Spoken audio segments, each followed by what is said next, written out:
Welcome to Air News Daily on Tuesday the 24th of February. As ever, I'm Jeremy Spake.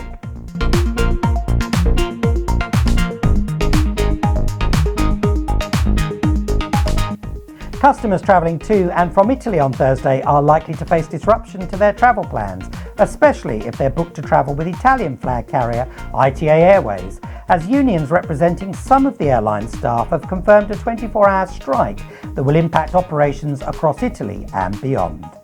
The unions have also said that some rail workers will also be walking out on Thursday, as well as pilots and cabin crew who work for low-cost airlines EasyJet and Vueling.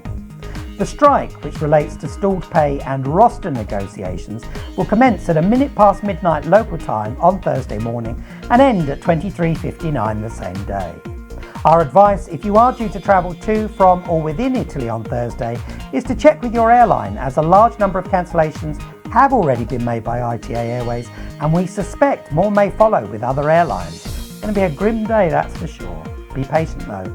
Ultra-low-cost US carrier Frontier Airlines continues to battle with its crippling financial losses and has now confirmed the cessation of flights between New York's JFK Airport and Los Angeles, the longest flight on its dwindling network.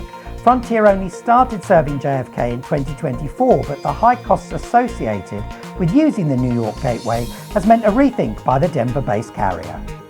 The last flight between the two cities by Frontier actually took place on the 19th of January, and they have only just announced the closure of the route, having hoped to find a way to make a return, which sadly they've been unable to do. Staying in the US, it's been gridlock along the northeastern seaboard of America over the past few days as the region battles with blizzard-like conditions, sub-zero temperatures with high winds and significant snowfall. Air traffic over the weekend and yesterday has been at almost zero thanks to the weather, with LaGuardia Airport reporting nearly 1,000 arrivals and departures, 98% of its daily schedule being grounded by Mother Nature. It was a similar picture at JFK, with almost 90% of its schedule failing to operate, and Boston reported losing 80% of its daily flights, with similar stories coming from Philadelphia and Newark. Customers have faced 72-hour delays thus far and will continue to experience disruption for a few more days as airlines play catch-up trying to recover 3 days of a practical standstill. Thankfully, the weather is slowly improving. One thing's for sure though, airport operators and airlines will be sitting behind closed doors discussing how to make things more resilient in the future, or at least we hope they will be. In the UK, Cornwall Council recently decided to withdraw its support for a subsidised route between Newquay and London, a route that has definitely had a checkered past, but one that is much needed by the people of Cornwall to stay connected with the capital. Following the collapse last year of Eastern Airways, local carrier Isles of Scilly's Skybus stepped in to take up the baton temporarily whilst a new tender process was completed, and was the only airline to have submitted a formal application to take on the route permanently. It will be interesting to see how long it is before the council have to revisit their decision, as residents of the county, to include those in the council, now face long overland journeys to reach London.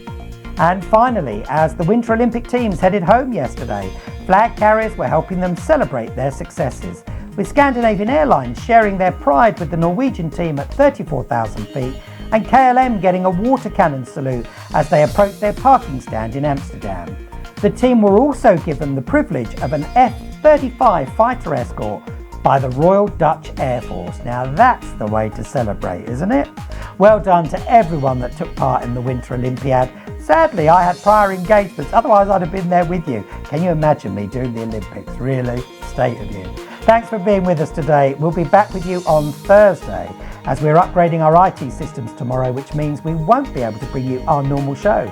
So apologies in advance for that, but we do look forward to seeing you again on Thursday. And in the meantime, remember to stay safe. Tune in tomorrow when we'll be bringing you the latest news from the commercial aviation world. And don't forget to subscribe to Air News Daily.